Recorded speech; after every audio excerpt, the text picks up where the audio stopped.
Selamat pagi dan salam sejahtera. Saya Cikgu Adeline, Guru Bahasa Melayu Tingkatan 5 dari Sekolah Menengah Lasal Kota Kinabalu. Hari ini, Cikgu akan berkongsi dengan anda semua teknik menulis rumusan Bahasa Melayu SPM. Soalan rumusan dikemukakan dalam bahagian C kertas 2 Bahasa Melayu SPM. Pecahan markah rumusan ialah sebanyak 30 markah dan cadangan masa menjawab rumusan ialah 45 minit. Baiklah, kita beralih kepada markah rumusan. Markah rumusan terdiri daripada pendahuluan 2 markah. Setiap isi diberikan 2 markah. Isi yang diperlukan ialah 8 isi, menjadikan 16 markah. Penutup 2 markah. Bahasa 10 markah. Dan jumlah keseluruhan markah rumusan sebanyak 30 markah. Panduan mengira perkataan.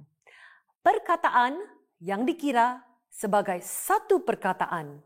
Sila ingat, iaitu yang pertama, nama khas, perkataan berganda, penggunaan kata sendi di dan ke, tarik, angka yang ditulis dengan nombor dan perkataan, gelaran, dan penanda wacana. Sebagai peringatan, kira dan tandakan jawapan calon setakat 120 patah perkataan sahaja sebelum diperiksa. Selepas itu, guru-guru boleh periksa jawapan calon setakat 120 patah perkataan sahaja. Berikan 2 markah bagi setiap isi yang lengkap dan tepat. Calon perlu mengambil sekurang-kurangnya 1 isi daripada setiap fokus dan mesti ada daripada setiap bahan. Jumlah isi maksimum yang diterima daripada semua fokus dan semua bahan ialah 8 isi lengkap sahaja. Baik, mari kita lihat formula pengiraan isi. Untuk soalan ini, terdapat 3 bahan dan 3 fokus. Oleh itu, pendahuluan diberikan markah 2 markah. Bahan 1 terdiri daripada fokus 1 dan fokus 2. Bahan 2 terdiri daripada fokus 2. Bahan 3 terdiri daripada fokus 2 dan fokus 3. Walaupun bilangan isi bagi ketiga-tiga bahan ini dan setiap fokus berjumlah 12 isi, namun hanya 8 isi sahaja yang diterima. Yang penting menyentuh setiap bahan dan setiap fokus dalam setiap bahan. Baik, bagian penutup dan kesimpulan atau kesimpulan, calon akan diberikan 2 markah. Ini menjadikan markah isi sebanyak 20 markah. Baiklah, mari kita lihat nota di bawah. Seandainya calon tidak menyentuh salah satu bahagian isi, maka 16 markah akan ditolak sebanyak 2 markah sebagai penalti. Oleh itu, calon hanya mendapat 14 markah isi. Seterusnya, jika calon tidak menyentuh 2 bahagian isi, ini bermakna daripada markah keseluruhan isi 16 markah akan ditolak 4 markah, menjadikan calon hanya mendapat 12 markah. Ketiga, seandainya calon hanya berjaya mengemukakan 7 isi dan tidak menyentuh 2 bahagian isi, ini menjadikan markah keseluruhan isi iaitu 14 markah akan ditolak dengan 4 markah sebagai penalti dan ini menjadikan calon hanya mendapat 10 markah.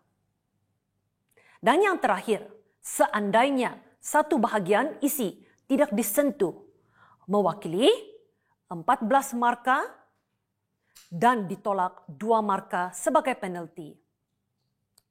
Oleh itu, calon hanya mendapat 12 marka penuh. Sekarang kita beralih kepada kriteria pemberian marka bahasa.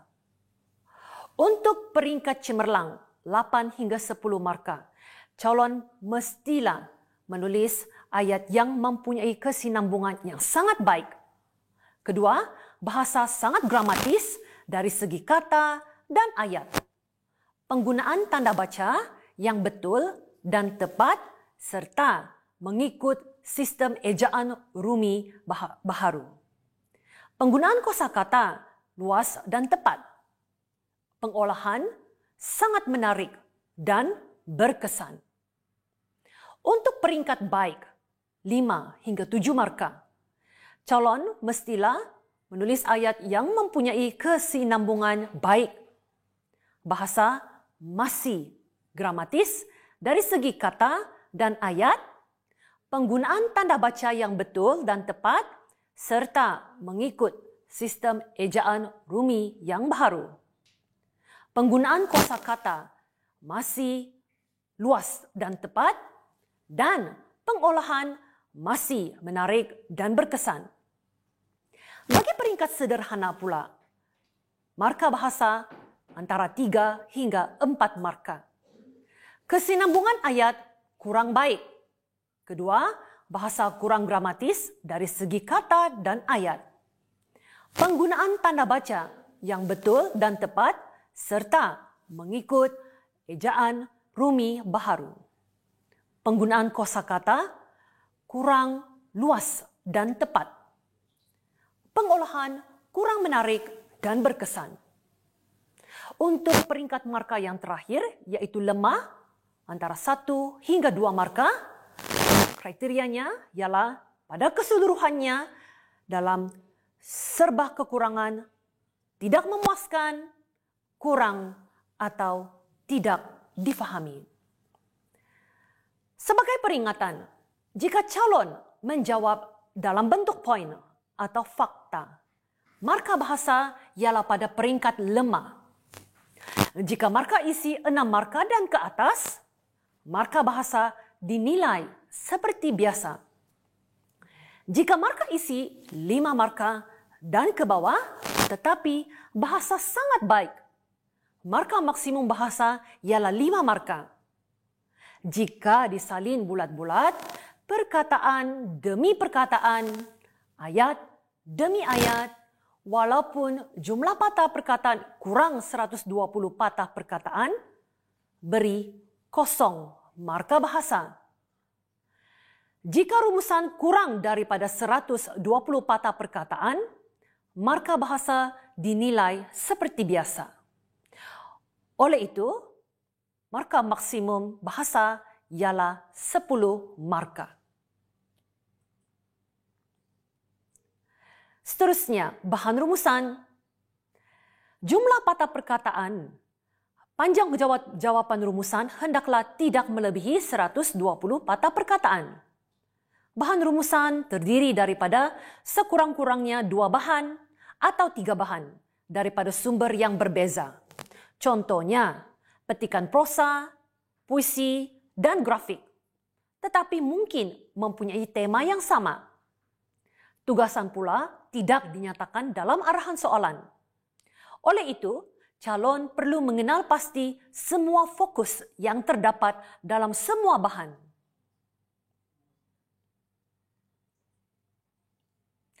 Mari sama-sama kita lihat bahan rumusan. Yang pertama, petikan. Petikan menyentuh pelbagai isu semasa. Panjang petikan diberikan tidak melebihi 300 patah perkataan. Petikan berdasarkan bahan sumber yang mempunyai tidak kurang daripada 2 fokus. Baca dan fahami petikan rumusan yang diberi sekurang-kurangnya 2 kali. Bacaan kali pertama untuk mendapat gambaran keseluruhan petikan, masa yang dicadangkan 2 minit. Bacaan kali kedua untuk pemahaman isi kandungan petikan, masa yang dicadangkan 5 minit. Isi yang dipilih mesti ditulis dan disalin bulat-bulat dalam karangan rumusan. Isi yang tidak lengkap seperti yang ada dalam petikan tidak diberikan marka. Kedua, bahan grafik. Bahan grafik boleh terdiri daripada infografik, jadual, iklan, dan poster. Bahan grafik berdasarkan bahan sumber yang mungkin terdiri daripada satu fokus atau dua fokus. Baca dan fahamkan bahan grafik yang diberikan sekurang-kurangnya 2 kali. Bacaan kali pertama untuk mendapat gambaran keseluruhan grafik dan masa yang dicadangkan 1 minit. Bacaan kali kedua untuk pemahaman isi kandungan, masa yang dicadangkan 2 minit. Isi yang dipilih mestilah disalin seperti dalam teks asal. Ketiga, puisi. Puisi terdiri daripada pantun, syair, sajak, dan gurindam. Bahan puisi berdasarkan bahan sumber yang mempunyai satu fokus atau 2 fokus. Baca dan fahamkan puisi yang diberi sekurang-kurangnya 2 kali. Bacaan kali pertama untuk mendapat gambaran keseluruhan puisi, masa yang dicadangkan 1 minit. Bacaan kali kedua untuk pemahaman isi kandungan puisi, masa yang dicadangkan 2 menit. Pelajar tidak dibenarkan menyalin isi bulat-bulat daripada bahan puisi. Oleh itu, pelajar perlu menulis isi dengan menggunakan ayat sendiri yang gramatis tanpa mengubah maksud asal puisi. Tip rumusan. Pertama, calon dapat mengesan semua fokus 1 dan fokus 2 yang terdapat dalam petikan.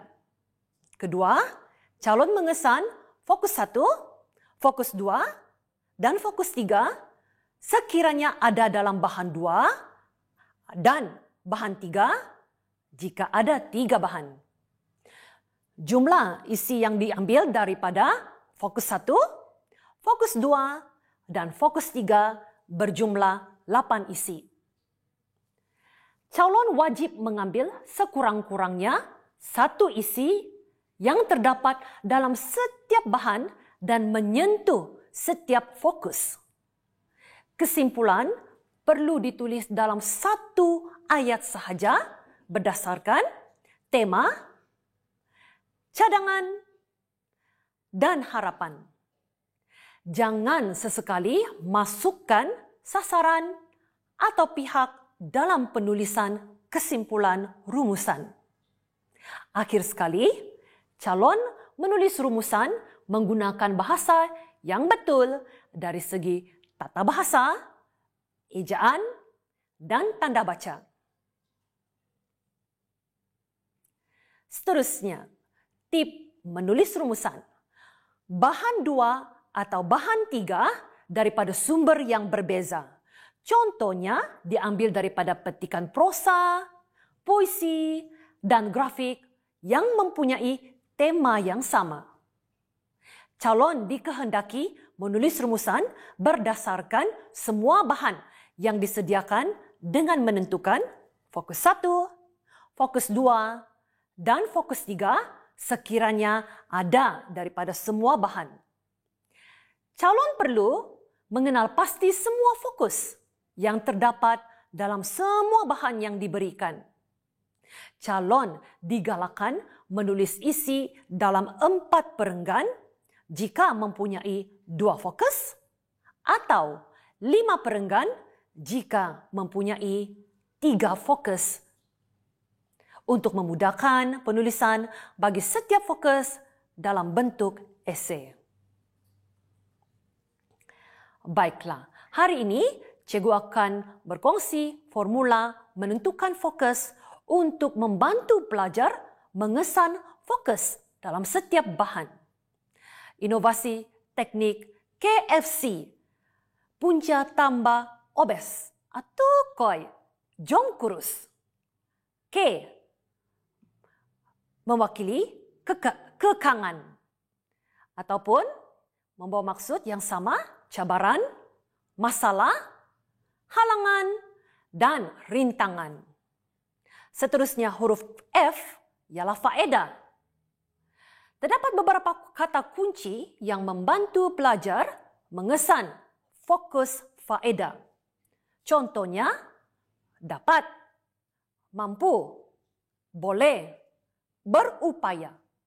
Selain itu, terdapat beberapa perkataan yang sama maksud dengan faedah, yaitu manfaat, kebaikan, kepentingan, kelebihan, kesan positif, dan keutamaan. Seterusnya C, untuk cara-cara ataupun langkah-langkah, usaha-usaha, inisiatif, kaedah, dan tindakan.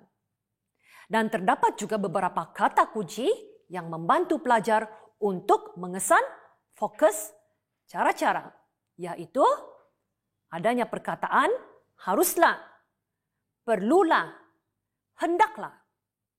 Seterusnya P, punca, atau perkataan lain yang membawa maksud yang sama, sebab, faktor, alasan.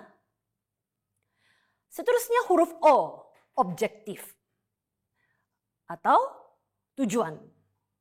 Dan huruf E, akibat, atau impak, implikasi, kesan, natijah. Kata kunci bagi fokus ini ialah akibatnya, kesannya, menyebabkan, menjadikan. Seterusnya huruf J, jasa, atau dalam arti kata lain yang sama maksud sumbangan, bakti. K, kriteria, atau ciri-ciri, sifat.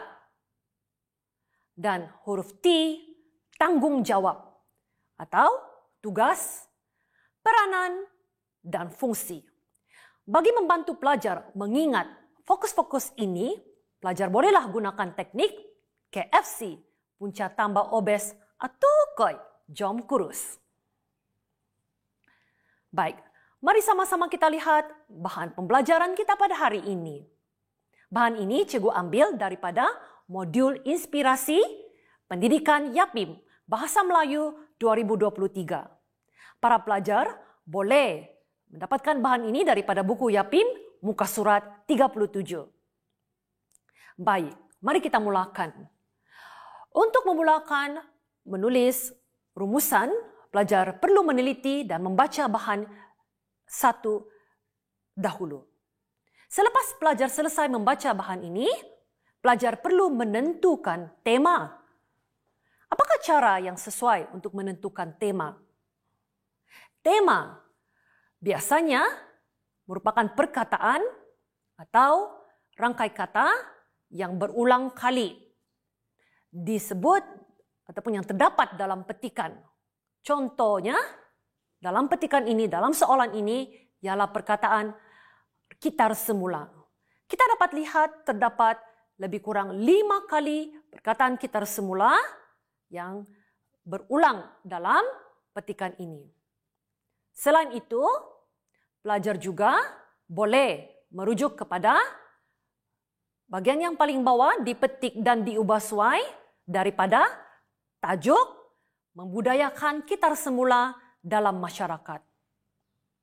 Hal ini sudah tentu akan meyakinkan lagi pelajar bahawa tema bagi petikan ini ialah amalan kitar semula. Seterusnya, pelajar perlu tentukan fokus. Kadangkala untuk menentukan fokus terdapat beberapa fokus yang tersembunyi dalam petikan. Contohnya, dalam petikan ini terdapat 2 fokus, yaitu berpunca dan langkah. Oleh itu, fokus 1 ialah punca masyarakat tidak mengamalkan amalan kitar semula. Kedua, fokus 2, langkah membudayakan amalan kitar semula. Nah, cara ini sudah tentu akan membantu pelajar dan meyakinkan lagi pelajar tentang fokus yang ada dalam bahan petikan. Oleh itu, mari kita lihat isi-isi bagi fokus pertama, yaitu punca-punca masyarakat tidak mengamalkan kitar semula. Yang pertama, sikap segelintir masyarakat di negara ini masih belum mempunyai kesedaran sepenuhnya untuk mengamalkan kitar semula. Cikgu warnakan ayat ini dengan warna ungu. Seterusnya, fokus yang pertama, isi kedua, yaitu punca sesetengah anggota masyarakat memandang remeh terhadap amalan kitar semula. Dan ini merupakan fokus pertama di bawah punca. Seterusnya, mari kita lihat fokus 2, yaitu langkah-langkah membudayakan amalan kitar semula. Cikgu warnakan isi bagi fokus 2 langkah dengan warna hijau. Isi yang pertama, pihak kerajaan perlu menguatkuasakan undang-undang dengan mengenakan denda. Isi kedua bagi fokus langkah, syarikat pengeluar makanan dan minuman dalam tin diwajibkan mengitar semula kotak minuman yang sudah digunakan. Fokus 3, fokus 2, isi ketiga, kerajaan melaksanakan kempen mengurangkan penggunaan beg plastik. Isi keempat, bagi fokus kedua, pihak berkuasa tempatan PBT telah menyediakan tong kitar semula di kawasan tumpuan orang ramai. Nah, daripada bahan 1 ini, kita telah mendapat 2 isi untuk fokus 1 dan 4 isi untuk fokus 2. Baik, sekarang kita lihat bahan 2. Dalam bahan 2 terdapat 1 fokus atau yang lebih tepat fokus 2 tentang langkah membudayakan amalan kitar semula. Kita boleh teliti dialog yang diutarakan oleh cikgu bagaimanakah menggalakkan amalan kitar semula. Ini menjurus kepada fokus 2, langkah membudayakan amalan kitar semula. Isi yang pertama bagi fokus 2, yaitu anjurkan pameran barangan kitar semula, cikgu. Tapi kita perlu ambil anjurkan pameran barangan kitar semula. Isi yang kedua, kita boleh adakan pertandingan kitar semula antara kelas. Itu sahaja isi untuk bahan 2. Sekarang mari kita sama-sama teliti bahan 3. Bahan 3 ini merupakan puisi. Terdapat 2 fokus dalam bahan 3, yaitu yang pertama, fokus 2 tentang langkah membudayakan amalan kitar semula. Di sini, cikgu dapati terdapat 2 isi untuk fokus 2 langkah, yaitu yang pertama, kongsi ilmu mengitar semula. Kedua, didiklah anak kitar semula. Manakala fokus 3 pula, yaitu fokus baharu, berkenaan manfaat. Isi yang kita boleh dapat daripada bahan puisi ini ialah hidup bahagia, kesihatan terbela, lestari alam, sejahtera semuanya, semoga keindahanmu kekal selamanya. Baik, untuk bahan 3 puisi, calon tidak dibenarkan untuk menyalin bulat-bulat isi yang ada pada bahan puisi. Jika calon menyalin bulat-bulat, maka calon tidak akan mendapat marka, atau lebih tepat Anda hanya mendapat 0 marka. Tidak ada marka yang diberikan. Untuk itu, calon perlu menulis isi dengan menerjemahkan maksud menggunakan ayat sendiri tanpa mengubah maksud asal bahan puisi. Contohnya, isi yang pertama, kongsi ilmu mengitar semula, bermaksud rakyat Malaysia perlu berkongsi ilmu kitar semula. Isi yang kedua, didiklah anak kitar semula, bermaksud ibu bapa haruslah mendidik anak tentang amalan kitar semula. Isi pertama, bagi fokus manfaat, hidup bahagia, kesihatan terbela. Bermaksud, kitar semula dapat menjamin kesihatan yang baik. Isi kedua, bagi fokus manfaat, lestari alam sejahtera semuanya. Bermaksud, alam sekitar dapat dikekalkan demi kesejahteraan bersama. Dan yang terakhir, isi ketiga bagi fokus manfaat. Semoga keindahanmu kekal selamanya. Bermaksud, keindahan alam akan terpelihara. Baik, mari kita lihat formula menulis perenggan pendahuluan. Pelajar harus memulakan perenggan pendahuluan dengan perkataan rumusan membincangkan, fokus 1, pernyataan, fokus 2, pernyataan, dan fokus 3, pernyataan. Oleh itu, contoh yang lengkap ialah rumusan membincangkan, fokus 1, punca masyarakat tidak mengamalkan kitar semula, langkah membudayakan amalan kitar semula, dan manfaat pengamalan kitar semula.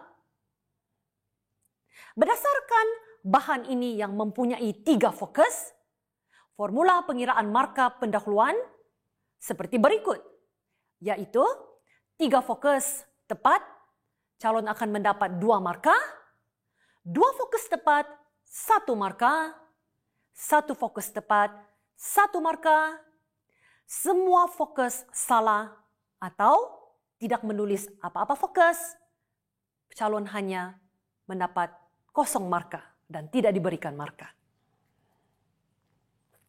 Seterusnya, kita beralih kepada formula menulis perenggan kesimpulan. Dengan tema ataupun teknik, dengan teknik ketecaha. Berarti kesimpulan, tema, cadangan, sertakan kata bantu agar atau supaya, dan harapan ataupun kesan yang diharapkan. Oleh itu, kesimpulan bagi bahan ini ialah kesimpulannya, amalan kitar semula haruslah, patutlah, perlulah, hendaklah hanya pilih 1 kata bantu, dipergiatkan. Ini merupakan kata kerja pasif. Agar, pilih 1, agar atau supaya, khazanah negara dinikmati bersama sebagai harapan ataupun kesan daripada cadangan. Calon diingatkan supaya menulis perenggan kesimpulan dalam 1 ayat sahaja. Ingat, jangan namakan mana-mana pihak dalam penulisan perenggan kesimpulan. Baiklah, ini merupakan rumusan lengkap daripada bahan yang cikgu bincangkan tadi. Perenggan pertama, yaitu perenggan pendahuluan, rumusan membincangkan punca masyarakat tidak mengamalkan kitar semula, langkah membudayakan amalan kitar semula, dan manfaat pengamalan kitar semula. Perenggan 2, fokus 1.